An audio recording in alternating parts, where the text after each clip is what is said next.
So Megan, why don't you say hi? Yeah, hi, good morning, everyone. Thanks for letting me join you all remotely. As Luke mentioned, I am the founding principal of New History. We are a consulting firm in Minneapolis. We exclusively focus on historic buildings and sites and making them relevant and viable. We are fortunate to have had the opportunity to work in Winona before, having worked both with Luke on the city's plan to increase the use of financial incentives for building reuse, as well as with some local building owners, including Peter Shortridge on his Latch building, the recently completed Pletke grocery store, the Beck building, and a handful of others as well. We are at New History a consultant to HKGI, who is the primary consultant doing the comprehensive plan. And our role is specifically to focus on the historic preservation planning aspects and to help HKGI integrate historic preservation into the overall comprehensive plan. So I'm here today and very excited to be able to listen to you all. I have reviewed all of your past meeting materials and met with Luke to understand some of the conversations that have happened to date, and look forward to listening today so that we can start to think about goals and objectives moving forward. Perfect. And Jacob, since you're online as well, why don't you come say hi, just to introduce yourself. Jacob Nicolay with OWA Architects. Megan, how are you doing? We've worked together in the past. Yeah, nice to see you, Jacob, or nice to hear you at least. Yeah. And go ahead and around the table, Jennifer. All right, I'm Jennifer Weaver. I'm the museum educator with the Winona County Historical Society. My name is Jessica Richards. I am a commissioner on the Heritage Preservation Commission. Mark Peterson, retired. Carlos Espinosa, city planner. B.R. Gillum, resident. Aaron Prilberg, commissioner on the HPC as well. Perfect. So today our goal is to begin our conversation about creating goals and objectives. So we've spent the last 2 months meeting and going over background materials, discussing whether or not we feel that they are fitting to be carried forward, whether from the 2007 comprehensive plan, the 2015 education plan, and just general thoughts and feelings related to that. I'm going to pull up a document that I drafted regarding those kind of emerging themes and concepts that we saw coming forward. And I included this briefly earlier today. For those of you who just got here, we do have handouts for you as well. Some of the elements that we've heard, and it's common across all the other subcommittees, is this need for education and outreach, so communication. And specifically for this subcommittee, what we were talking about are 2 elements: external stakeholders and internal stakeholders. So communicating to the internal stakeholders like commission members, city council members, as well as intercommunication amongst different parts of administration. So why is heritage preservation important? Why is heritage preservation going to impact things like economic development? Why is it important for us to look at making sure that we collaborate with our commissions, across commissions, rather than just having heritage preservation on its own under the HPC, for example? Similarly, education for external stakeholders. So how do we work? Carlos, can you grab the door, please? Yeah. How do we work with the general public? How do we communicate with historic property owners and tenants? And how do we partner with other organizations and individuals who have an interest in continuing to advocate for preservation? People like Sean Byer, who are going to dump money into these great historic buildings. Here we go. And then as a very large subset of that, what we were looking at is financial education and incentives. So how do we work, or how do we analyze what actually is working? What do we have in place right now that doesn't work? What does work? What needs to be improved upon? And then what is available? How do we communicate that? And what are the processes associated with that? Another aspect that we talked about was preservation projects. So ongoing National Register and local designations, as well as eligibility determinations, survey and context study development, and education and outreach as maintenance of existing historic districts. There's a lot of conversation about, hey, we've created historic districts. We really need to be doing more outreach and more communication related to those, not just talking about what's the next thing on the priority list. Maintaining Winona's unique identity. Some of the components here that are emerging are both from the conversations in this room, but also with our downtown riverfront subcommittee and our economic development subcommittee. So things like public infrastructure investment. How do you know that you're in a historic district? Right now, we have those Cobra style 25, 30-foot high lights that are really more oriented toward highways rather than human scale lighting, for example, in some instances. Similarly, what do you know if you're in a historic district, if you're just looking at your feet, are the sidewalks different, are the roads different? How do you know that you're actually integrated into the areas? What are the incentives for reinvestment in those private properties that help make up our historic districts? And what are the standards for new development reflecting Winona's built pattern? So some of the elements for the land use subcommittee, we've been talking about things like rectilinear street grids, continuing the actual development pattern of the city of Winona that responds to those elements. And then one other aspect that was touched on and has been brought up previously by the Heritage Preservation Commission is that deconstruction versus demolition conversation. So when we do see a historic resource go away, we lose, old timber, we lose old limestone. How do we make sure that we're trying to preserve some of those elements? Also looking at financial tools, this was a really big point of emphasis as we were talking about reinvestment. What are the tools that are available? How can we get more financial tools for historic investment, less red tape, and then having new local incentives? So a lot of the incentives that we currently rely on are federal or state programs. So how can we have local incentives? If we're actually saying that it's incredibly important for us to balance local regulation, then there should be incentives to counterweight that a little bit. Another element that was brought up that is not currently referenced is Indigenous heritage. So we don't really talk about Indigenous heritage a lot currently in any of our documentation. There really aren't a lot of partnerships. So it's about forging those partnerships and then also beginning to take that seriously and integrate that into our actual heritage planning. And accessible heritage. So making it easy to actually get to our historic districts. And one element that was brought up is this gateway concept. When you arrive in Winona and you're coming down 61 and you see Taco Bell and Pizza Hut and all these other things, how do you know that there's a beautiful historic city actually there? How are we communicating that? How do people get to there? So developing those physical connections as an element there. That was a lot. And it was me talking a lot. And it's only a 2-page document. Now, You did great. oh, thank you, Aaron. I really appreciate that. Does anything that I just went through not resound with what we were talking about over the last couple months? Does it seem like it's really in line with what we've been talking about? Are there any things that I maybe glossed over in this document? I am fallible after all. Mark, I see that grin. It's good. I think you did a good job Okay, summarizing. I agree. Concur. perfect. Second. So if there's no major objections to any of that, then what we'll go ahead and do is we'll take a look at that second document that we prepared for today. And that second document is the draft goals and objectives template. So we are having every single subcommittee prepare these draft goals and objectives in order for us to set the stage for the actual drafting of the comprehensive plan. The 3-part hierarchy that we are envisioning for every single element of the comprehensive plan is to have a goal, which is going to be a broad general statement that describes an outcome, supported by objectives, which is going to be a statement or statements of measurable results to help achieve that goal, and then strategies underneath that, which are going to be specific actions to achieve those objectives. So that 3-part hierarchy. Right now, we have a multitude of different plans across the city. Some of them follow a similar hierarchy, some of them don't. The idea is that we can kind of balance all of them and move them forward together so it's all cohesive. What that might look like would be a goal: improve awareness and visibility of our historic districts. Objectives like developing a comprehensive signage plan for Winona's historic districts and sites, creating online story maps and GIS maps that can be easily shared digitally, and implementing a strategic communications plan for heritage in Winona. So something really simple, and I want to make sure that these goals and objectives are actually fitting with those emerging themes and everything that we've been talking through over the last couple of months. I drafted a handful of these.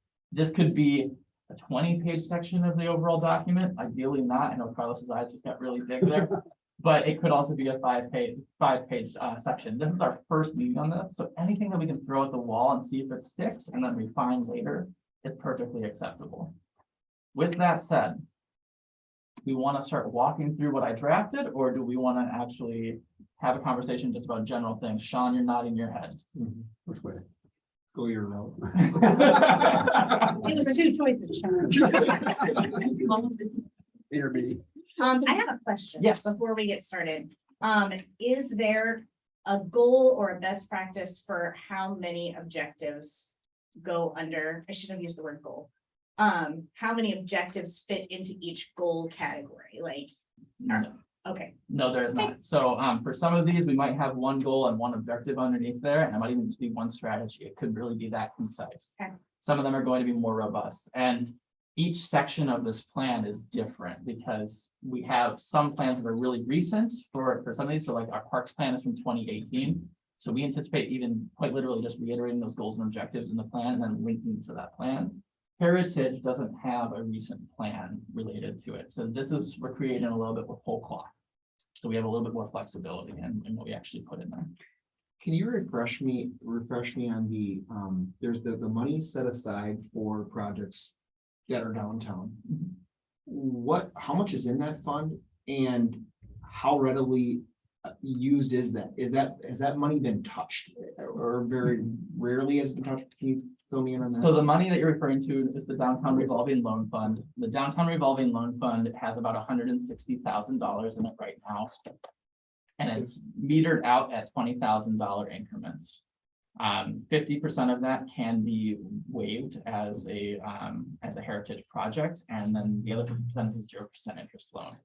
So it's a fairly good deal, but the response that we've had is that it's not large enough for a lot of projects. Or that there is still red tape because it's derived from federal monies. And so we still have the original red tape, like prevailing wage laws that go with that. It has not been used since 2016.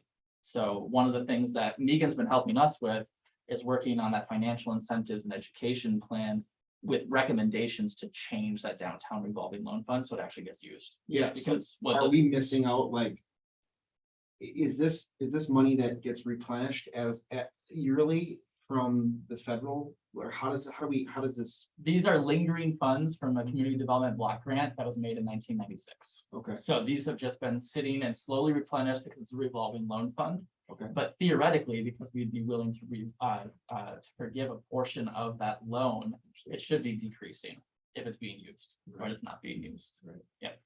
so ultimately, at the end of the day, it's not being used because there's too much red tape around it. Exactly right. Okay, thanks, I just wanted some clarification on that. Thank you. I have a question and missed the last meeting and I don't really see it here. Maybe it doesn't belong in all this, but some kind of priority or discussion about infill in the historic districts. Not that I want to lose Peter's beer garden. So nope on that. For me, it should be some part of this overall plan and encouragement of infill, and I know the design guidelines cover that, but we have areas in the downtown that would benefit by it. That is a great suggestion. When you say that, Mark, so let's take that as a goal. So let's say we're going to encourage infill in the historic districts. Specifically, you mean the downtown historic districts, right? Not Wyndham Park necessarily, or do you mean that as well? I'm talking about downtown. And when you say that, should we be amending our zoning laws to encourage more density of businesses and residences? Is that what we're hinting at, or what would you like to, let's tease out this a little bit further. Well, I don't know if I went that far with it, but I think that, certainly incentivizing if we can for people to do that, if we need to do something with zoning, just making it more of a priority. I don't know what others. does Winona have a vacancy tax? It does not have a vacancy tax that I'm aware of. A vacancy, what? It does, I'm not paying it. Yes. No, it might be. I just don't know yet. Or tax incentives / coercion, but we won't use the word coercion. New tax formats. Sure. So I'll say a land or not land use land value tax, vacancy tax, etc. Because then a place like Peter's Beer Garden that's getting used and is popular and benefiting the community isn't incurring any kind of penalty. Like, that's a benefit to the community, even though there's not a building. What else do we have that would be like here, like that area downtown? That's There's plenty of little parking lots. There's a lot of parking lots. like, And I'm thinking about empty buildings Well, too. across like- from the church, Yeah. behind church, and that we want to. that's tough. That's tough. If it's an empty building and you don't have the money to put something in the building, then you're gonna tax them on top of it. That's shaky, I think, but in my opinion. And we don't need to. But again, I necessarily- go back to incentivizing them to do it, Yeah. not taxing them. Some other communities, I was just on a thread with, I believe, somebody from Dallas who noted that when you locally designate, it actually gives a tax break to those properties. So the idea would be that your historic districts are then getting a tax break because it should be freeing up money to reinvest in those areas. Yeah. I think we talked about that in HPC, the new proposal for heirloom homes and buildings. If we were to give them a local designation, that could be an incentive for the property owner to maintain it better. Mhm. Yeah. Where's that? Would be Everywhere. residential, yeah, everywhere. Oh, okay. I think we're talking about specific property. So Aaron is proposing this heirloom idea that, Stillwater has a Okay. program right now. They But brought that up a couple of years Yeah. ago. I think, if that were to get implemented, then somehow we could encourage the property owners with some, maybe a reduction in taxes or some sort of incentive to maintain it better. And I don't know if this is necessarily make it, but I can't remember what city I was in. It could have been Madison. I don't know. It was interesting. One of the old buildings must have had a fire or had something. I may have reached out to you and maybe shared a picture with you, but they kept the front of that building. So the rest of it was anchored in on the back side, but they kept the very front of that old building for something for down the way. And it was just interesting. I'm just throwing it out there. I don't necessarily want it on there, but I just thought it was, I just thought it was very interesting, I mean, that was their way of, hey, let's keep this look, but the reality is there was nothing behind it. It's all this kind of facade. facade I is. can't remember where I was. But anyways, Anything else related to, oh, sorry, the zoning conversation we did. Mhm. Lower zoning incentives and changes. And this was brought up, that's actually a really good point. This was actually brought up in the downtown and riverfront subcommittee as well. They were talking, we really need to care about getting more people downtown and living downtown so they can support more businesses. Right? Because somebody who's living downtown is gonna go walk to Midtown Foods, they're not gonna go to Hy-Vee, for example, if they're gonna walk to the co-op. Or they're gonna go to Peter's Beer Garden and have a pint rather than go drive out to some other smaller bar. All right, anything else related to infill? Megan, you unmuted. I did unmute because I was just going to share an example, Luke, that I think gets to the spirit of this potential goal. The city of Red Wing has in their downtown historic district, they have identified what they consider to be underutilized and or vacant parcels. And then for the thought being that increasing density and vibrancy in the commercial district, historic district generally helps all building owners. And then they take a bit of an all hands on deck approach to focusing on specific parcels or buildings to find a solution to increasing utilization. And that spans across city council, the Port Authority, city planners, philanthropic organizations. So I think they are trying to tackle this goal as well. And so I just throw that out there as a potential similar goal in a nearby community. That sounds a lot like what you're discussing. And it plays right into that partnership theme as well. So perfect. Any other additional thoughts for objectives related to infill? Any other goals or anything that might be completely missing? After all, I may be way off base here. All right, not hearing anything there. Well, let's go ahead and we work our way up rather than working our way down through this document. I had a question about, because it might be a new goal if it's not included. The template that you wrote on, invisible Winona history and lesser known, areas, would that be inclusive of Indigenous communities and populations? Because I noticed that language wasn't in any of the templates, and so I didn't know if it was supposed to be included somewhere else. No, we can explicitly call that out. Okay. That can match. That's great. Okay. I'm gonna write Indigenous populations focus. we We can can flesh edit it out later. next time. Okay, perfect. You have great language in our, You like, what? in the summary of what we discussed that we can pull and put right in there later, so. Perfect, perfect. So let's go ahead and take a look at this other goal here, nominating properties to the National Register of Historic Places and local designation consistently. So some of the conversation that we were talking about, I put this in the wrong section, sorry. That goes way up here. Some of what we were talking about previously were things like the city of Winona's HPC shall maintain a list of priority projects and properties for designation. That's already a legal requirement. We already do that, so that's good, but reiterating it is also great. City of Winona should seek to develop eligibility determinations or nominations on an annual basis through the priority projects list. So this would be enshrining with kind of that informal goal already of the HPC to do about one a year, or something like that. Is one a year a good amount? Mark is shaking his head. No, we want more. We want more. What is the, check here, what is the cost and or process for nominating property? I mean, is it quite extensive or is it kind of just a few pieces of paper you gotta do every so often? So for a smaller property, typically we are charged about $7,500 for an eligibility determination and then $6,500 to $7,000 for the actual nomination. So combined, it's about a $14,000 process and usually about 1.5 to 2 years. So it's usually that two-step process.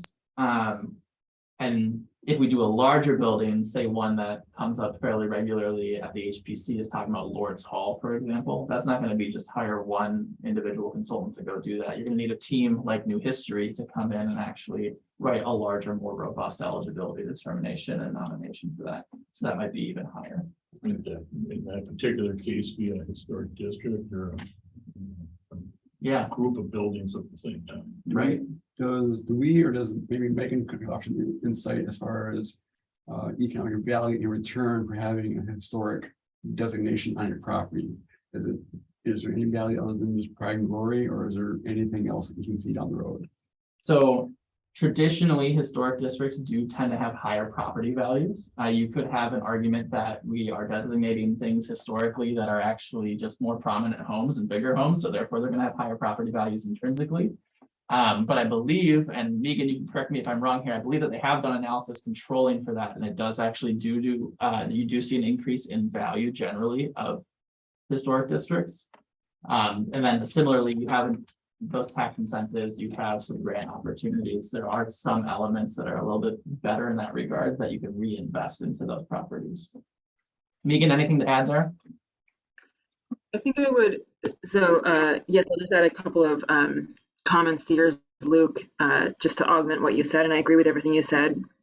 If we're talking about national register designation as compared to local designation, I think I heard someone say that national register designation, part of it is for the honor of it, and that's completely true. And national register designation is a federal list of properties and sites that the federal government has said these sites are worthy of preservation because they're important to American history.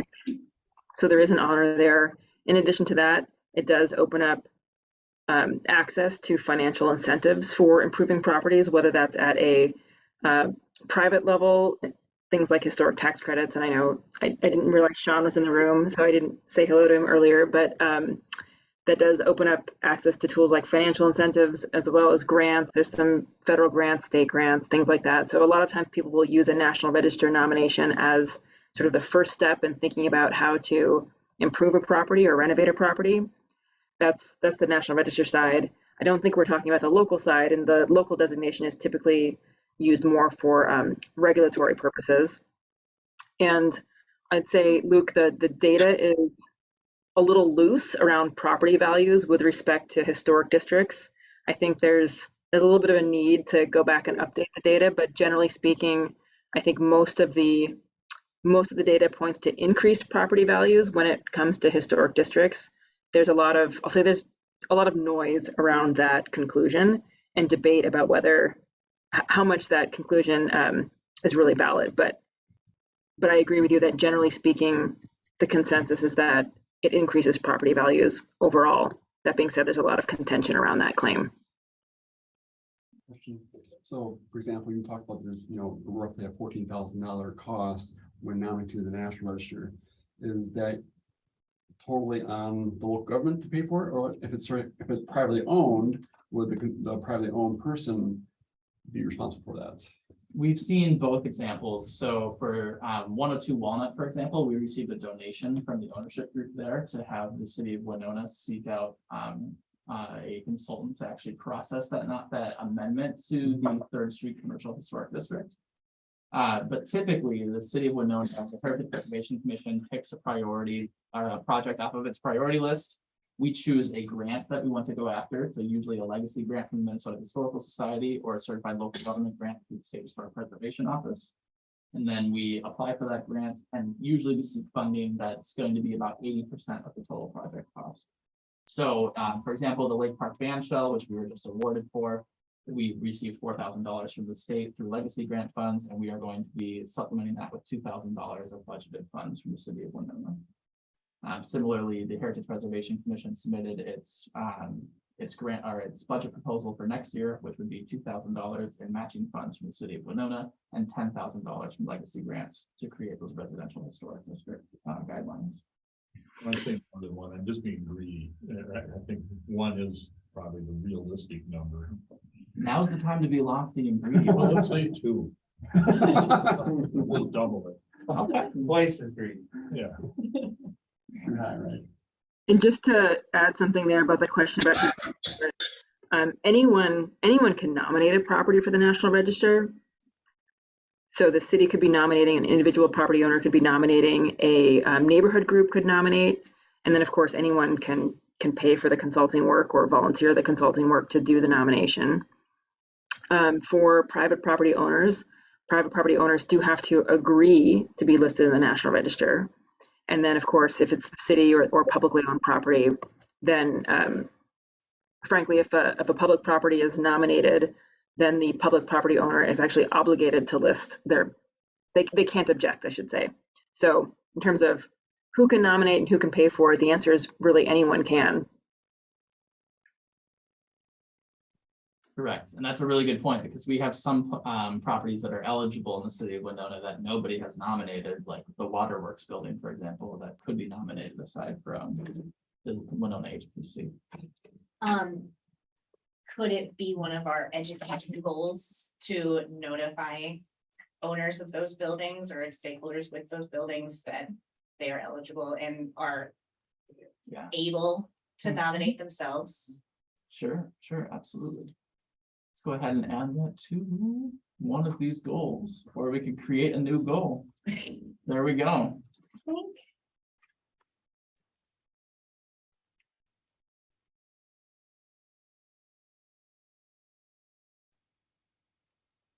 Would you like to do that on an annual basis, biannual? How quickly should we be doing that? I know ongoing isn't measurable, but annual, sure, At yeah.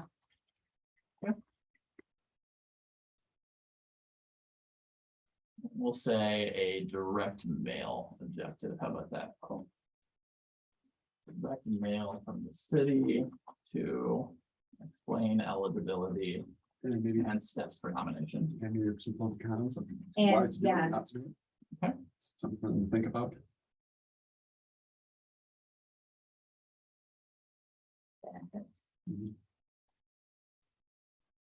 Forget the cons, just benefits.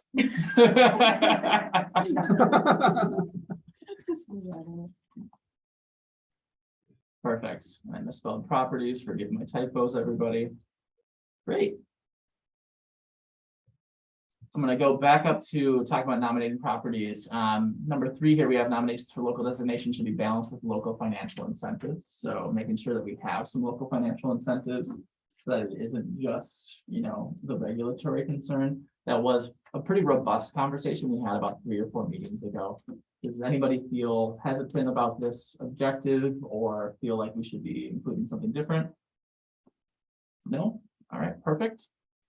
And nominations for local designation should be prioritized for those districts and properties with an interest in local designation. So this was a similar conversation outcome. And we were talking about, let's find willing partners rather than going after properties where somebody might say, no, we don't want this. So prioritizing that over unilateral control and process. Great. Guys, we're cruising through this. So the next goal I want to take a look at is maintaining certified local government status with updated historic surveys of Winona. So we briefly discussed how our last large survey of the city of Winona was done in 1991 to 1993. And then we discussed whether or not we should have more of an ad hoc approach, so doing more smaller scale studies in order to keep that stuff fresh, or if we should do a larger citywide survey. So here I put in reviewing and updating the existing historic context studies of Winona. So right now we kind of have a or up to World War II context study for the city of Winona, and then creating and adopting new historic context studies of Winona for development post-World War II, and then preparing updated surveys for Winona as required by CLG standards. So as city staff, I'm always somewhat hesitant that somebody's going to look at our last big citywide survey and say, oh my gosh, it's been 30 years. You guys need to do another one. But I do know that we've been doing updated surveys on a more small scale basis over time. So we did our 2018 downtown survey, for example. So I left that kind of ambiguous here, rather than saying we need to go do a citywide survey, or we need to go do smaller site specific surveys. Any conversation related to that, because we kind of left it open-ended at our last meeting. Does CLG require it to be citywide? Or To my knowledge, it does not require it to be citywide, just that it needs to be kept up to date.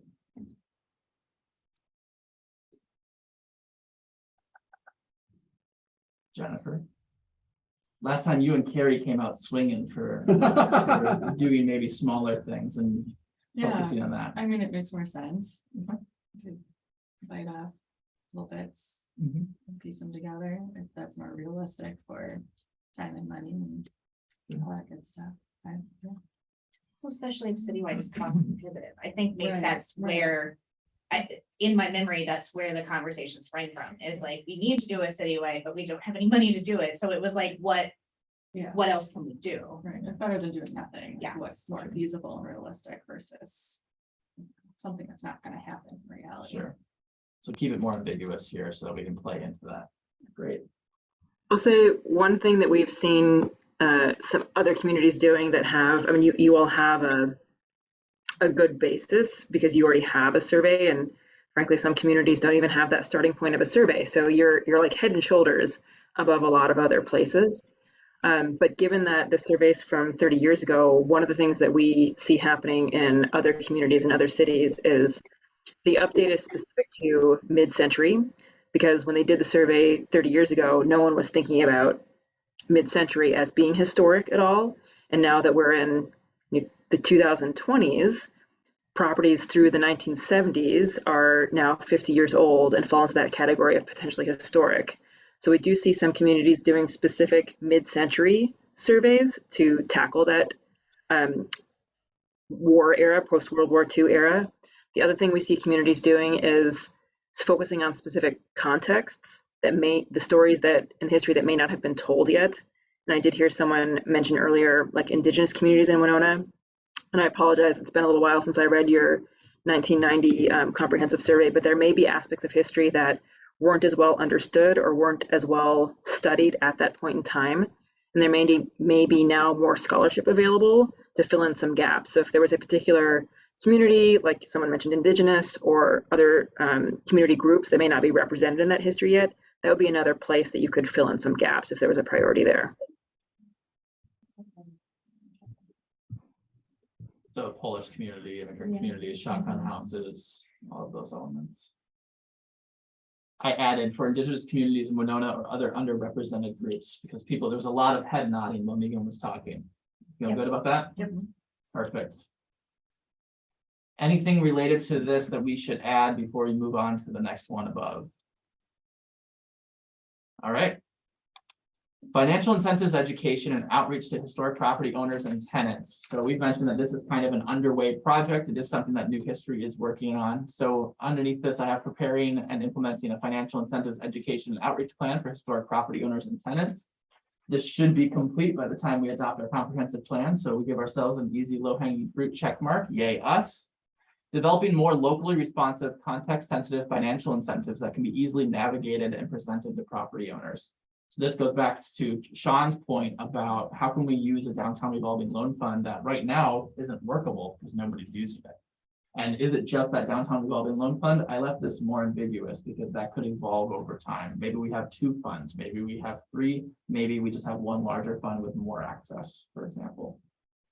And then creating a direct outreach campaign to new historic property owners and tenants. So right now, I do my best to try and pay attention to when a tenant occupies a historic building and go down and say hi and give them the list of wonderful regulations and potential financial goals. But wouldn't it be great if that was formalized, that right when we saw that, it triggered an auto response from the city of Winona, something similar to that.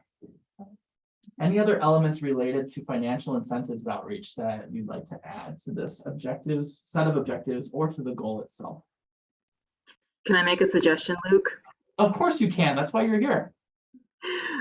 This is something that I will say I've learned the hard way over the last 10 years or so, that in addition to, I'll say, focusing downstream on the financial incentives, meaning the people, the building owners and the people who might be using these incentives, I would encourage you to focus upstream, which is thinking about who at the state level legislature you're going to be going to make sure these programs stay in place, like the state historic tax credit, and even the federal level to your representatives at the federal level, because in addition to the incentives that Winona within the city can create, and I'll throw the county in there too, is to think about who we can go to upstream to make your incentives more powerful by combining those with state, federal, and other outside resources that can be brought to Winona.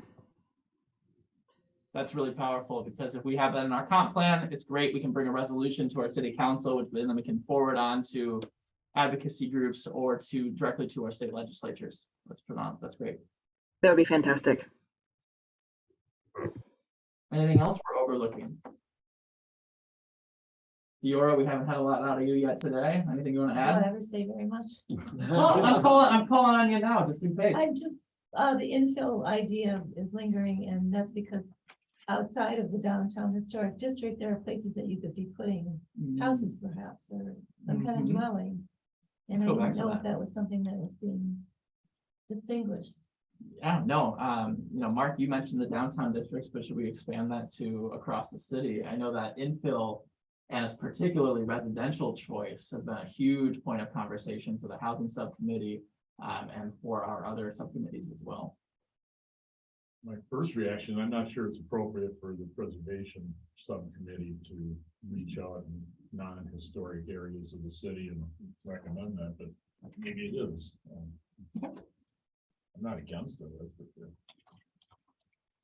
Well, they are neighborhoods to be preserved in a particular way as well, right? And if we think broad scale on the built pattern of Winona, and we talk about the way Winona has sprawled in recent years, we had higher density in the core of our city for a very long period of time than what we do right now with our 20,000 people living on the island.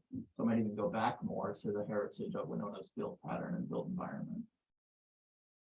Especially the idea of smaller homes, Mm-hmm. like what you're seeing in East End. Yeah. And someone tell me why there are never windows on the side of the houses down there. There are so few. Building code, That why that is. when you get closer than 5 foot to a property line and have a window. Oh, okay.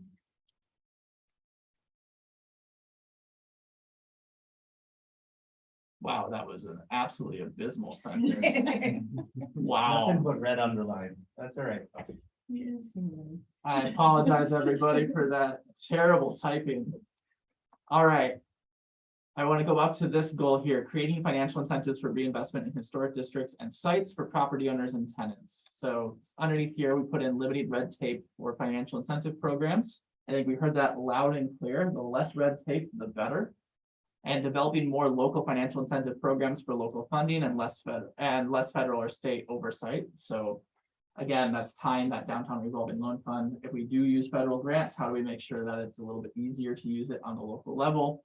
And communicating the financial incentives that exist in a clearly understood, consistent manner. And that ties in directly with that other goal of direct outreach for the financial incentives education plan. Do you think that maybe these two goals could even be combined, or do you, okay. I'm going to highlight those in yellow for combining them. Perfect.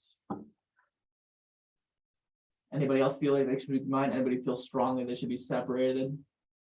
Jacob, we haven't heard from you in a while. Thoughts from you?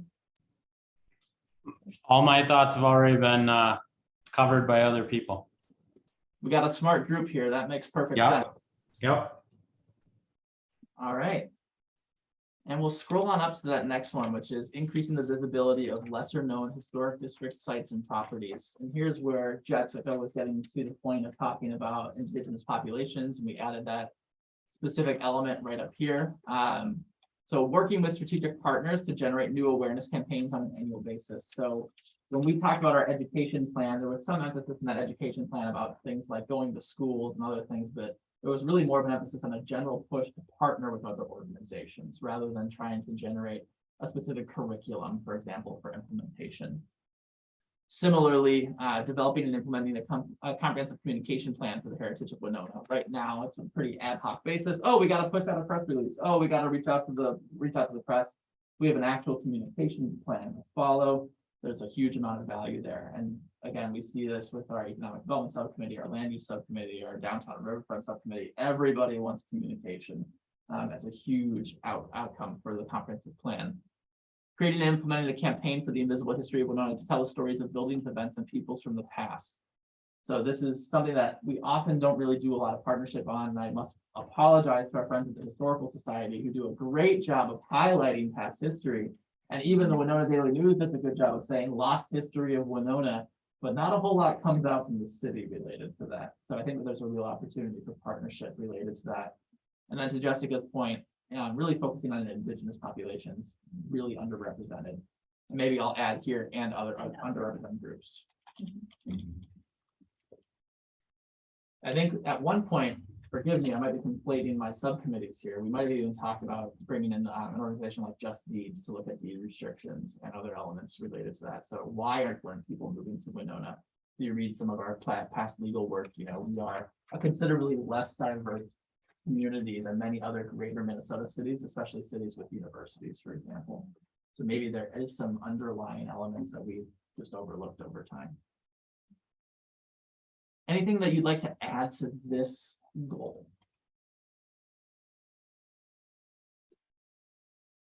Jennifer, anything that we're overlooking, particularly on the communication front? Should it be more partnership with organizations like the Historical Society?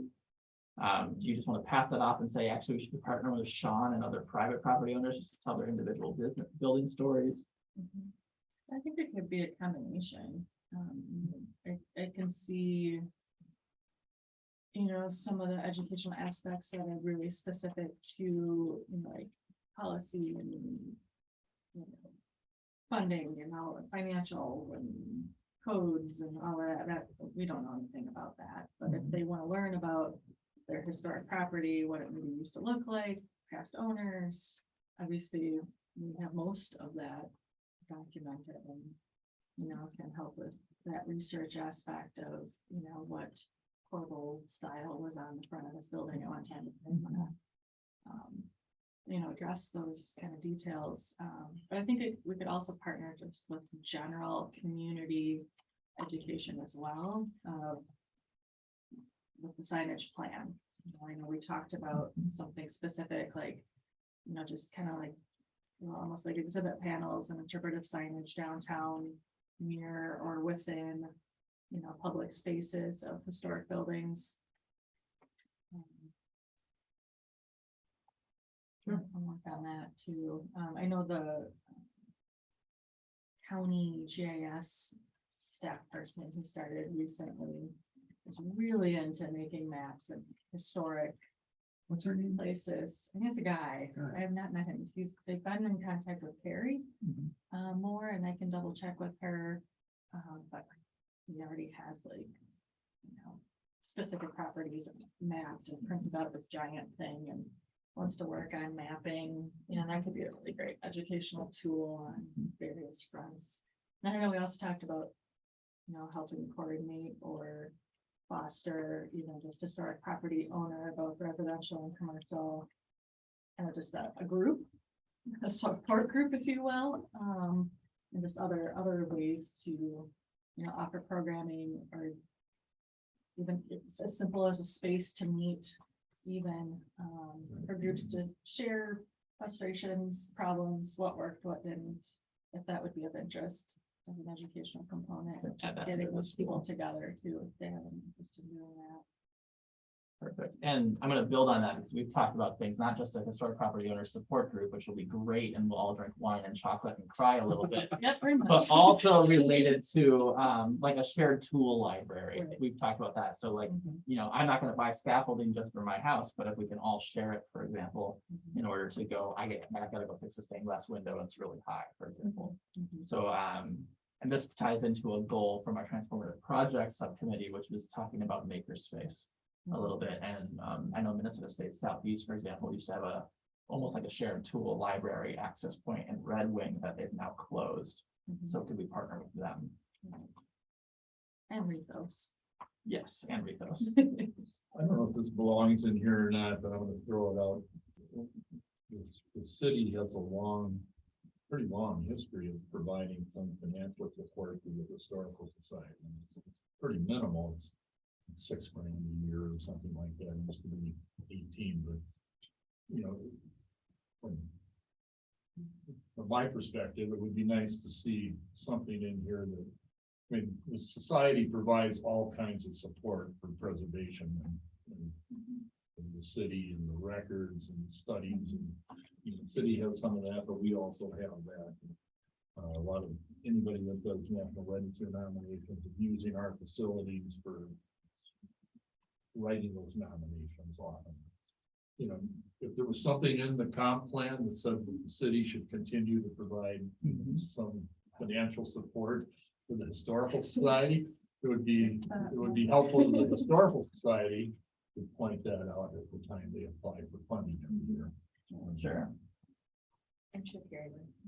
I'm sure Gary So Sherry would not object. would. Not at all. I'm writing that WCHS provides significant benefit to research and programming for heritage efforts. And should be. And a library and archives of, you know, materials. Even exhibits. As part of our exhibit update strategic plan, we have a large area designated for architecture and highlighting those historic structures. What was that in- plan? in exhibit. What was the name of the strategic plan? It is, oh gosh, I don't know, exhibit strategic plan, I guess you could call it. I know we're not that fancy. It's a good name. 2022, 2021, 2020. When was it created? Actually during 2020. 2020, 21.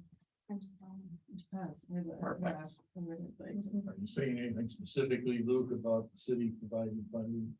I'm saying directly support. Should I put the Okay. money in All right, I parentheses I there? can't read it Should we here. put, Oh, yeah, we'll just put money symbols for now. How about that? We'll go ahead and do that. There we go. That's a little bit bigger. How's that? I should have done this earlier. You're sitting so far back. Perfect. I think we have two more goals that I do want to kind of focus on here. So we were talking about increasing that visibility. We got a little bit off topic there, but that's good. Off topic is good, right? Again, we're throwing things at the wall, seeing what's going to stick for us. Anything related to these objectives underneath increasing visibility of lesser known historic district sites and population? Do we need to explicitly be calling out a specific site that we feel is overlooked? Do we feel that specifically we should talk about the immigrant communities to the city of Winona? What are some goals or some objectives that you've really seen coming out of that goal or supporting that goal? And we have 6 of them here, so it could be really robust already. Okay. I think in another goal, you have implement a strategic communications plan, and I think that really correlates with the partnership piece too, just making sure that everyone can find everything that they need to. Always, because we don't do it now. Yeah. So everything's a step forward, right? Yeah. Perfect. So here we have improving education of the historic districts and sites for owners and tenants of historic properties. And we've talked a little bit about this. So implementing a strategic education plan on a yearly basis. So at least one outreach on a yearly basis, creating direct outreach opportunities for the community at large. So not just those historic property owners, but making sure that the community also understands how they interact. Coordinating and fostering historic property owner support group. Thank you, Jenna, for a great suggestion. and kind of a shared tool library or makerspace. So a kind of a loftier objective there of can we create an actual space where people can come in and I can learn how to relet a window, for example. Sorry, I think we're talking a lot. Is this an You're appropriate? here to talk a lot, so Okay, please okay. do. Yeah, go for Is it. this an appropriate place to talk about the deconstruction versus demolition, or does that need to be somewhere else? I just haven't noticed it. Yeah, we only have it in one other spot right now. So if we want to, you want to say something about? Where else did we put it? Oh, well, that's a good Sorry. question. No, you're fine. It's somewhere in here. Maybe it's not in there. I think It's just it's in the only in page, our so yeah. summary document. Let's talk about that right here. Put it on Yeah. paper. So deconstruction as a green demolition source. Do we want to talk about the environment? Do we want to talk about it in education? Like you can reuse these elements? Do you want to talk about it? How do you want to talk about deconstruction? I mean, I guess I'm thinking of it more as a goal, like deconstruction should be encouraged, Sure. to unborrowing your language, to preserve unique historic assets and promote green demolition. So as far as like preserving artifacts kind of thing, or I mean, just kind of be green and recycle. Both, Yes. yes, from a preservation aspect and an environmentally conscious aspect. So here we might need to dive a little bit Yeah. deeper into this. Are we talking about just listed properties or are we talking about properties? Some communities do things that anything older than 50 years has to be reviewed by the HPC, for example. What does everybody else? I like the idea of saving architectural salvage Mhm. pieces, and we talked a little bit last time. And then I felt like there's no place, the one big stumbling block is where would it go initially after that building is taken down, the pieces that you want to save. Sure. And I understood that Latch Park was a place that used to hold it. Is that true? Like, stones that come off. the Oh, building. well, the city used to dump stuff out at the airport out there, and I think over in Latch Island. So that wouldn't be a stumbling block. I mean, you'd have to find a place to put the salvage, right?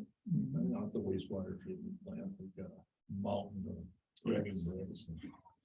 Are there any other city organizations or commissions that would review a deconstruction project, or that's just HBC? It would be like the inspections division as well. Yep. And probably our office and community development overall. So do they work in tandem, or does one group have sole discretion? As far as. They typically work in tandem. So when somebody comes in for a demolition permit right now, you have to have a checklist across utility providers, different organizations, and then different departments in the city of Winona. So in this case, we'd be adding potentially something like heritage preservation review. So that could be as simple as the HPC saying, yep, this is not an eligible building, tear it down. Or it could be, actually, this is an eligible building, we want to save the limestone from this building, for example. Or the paving stones in front of it, for example, something similar to that. And again, we want to be at a 30,000 foot view for this element, because any policy that would come forward, all the details that need to be really finely tuned so that people don't have an onerous obligation placed upon them necessarily.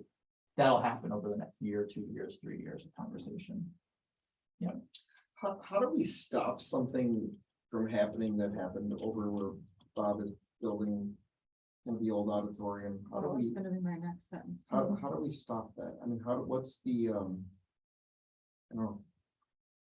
Ah, I mean, that Yes. situation bothers me even more because that building was bought for pennies and for virtually, and then they went through the whole tax,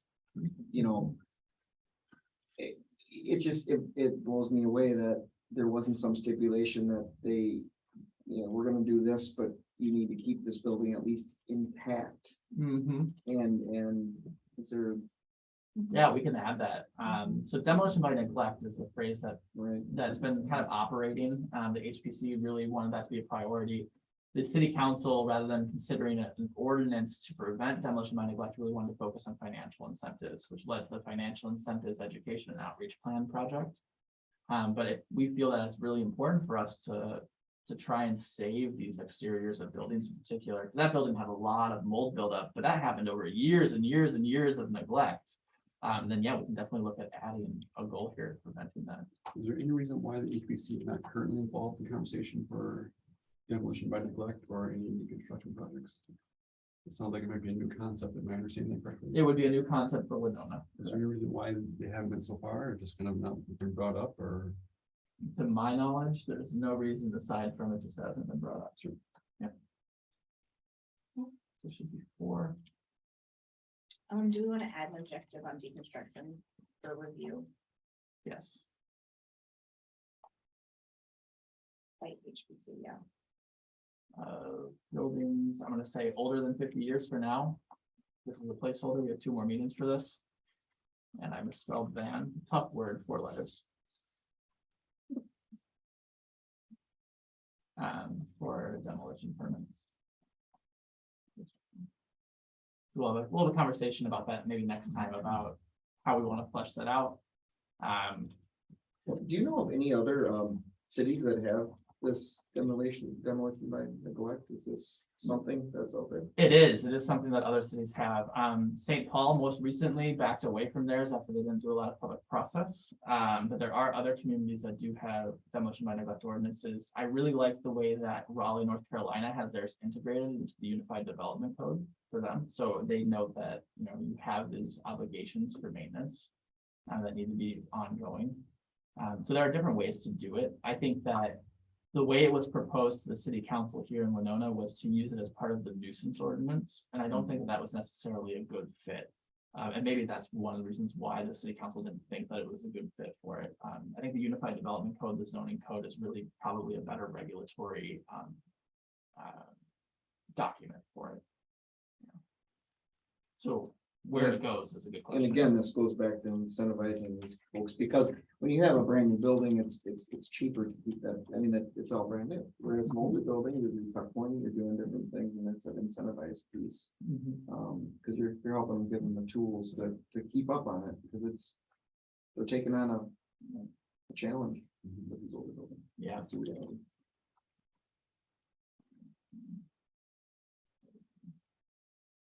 All right, so bolder and older buildings that we love because they are bold. I want to recognize that we are 3 minutes away from our hour. It's amazing how quickly an hour flies by when we're just creating goals for one section of this comp plan. I want to have 2 more meetings on these goals and objectives before we have them go to our steering committee. So if we can look to our next meeting date. Typically, we've been meeting on Fridays at 11:30, about 2 weeks out. We could look at August 12th. I will let you know that I probably won't be able to make that meeting, so our good friend Carlos will probably stand in for me. I will not either. Mark, you can't. Anybody else can't make the 12th? Jennifer can't. Okay, we're dwindling quickly. Sean can't either. I'll do it by myself. It's fine. Jessica, I'm gonna do it all by myself. All the comments. Does the 11th look okay for people? The whole week is out. Whole week's out for me too. All right. I think I'm gonna go on vacation. All right. What if we look to the 15th or the 16th? So that's Monday the 15th or Tuesday the 16th. I can't do the 15. Okay, so the 16th you could do. I could, yeah. For what time, lunch hour? Lunch hour. Lunch hour. I can do the 16th. Okay. Jessica, you said you can't. I'll be out. This okay. You sure? Yeah. All right. Let's go ahead and plan on the 16th at 11:30.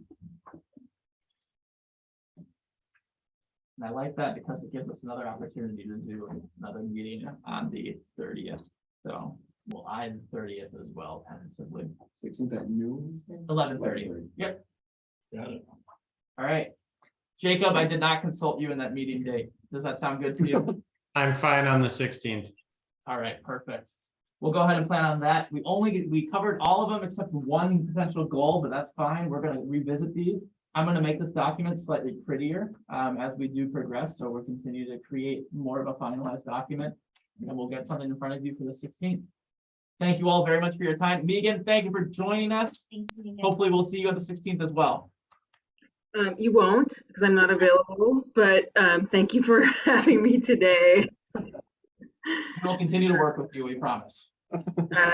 But we can maybe I come back for the last one or something like that, Luke. Okay, perfect. Thank you all very much for your time. We'll see you later.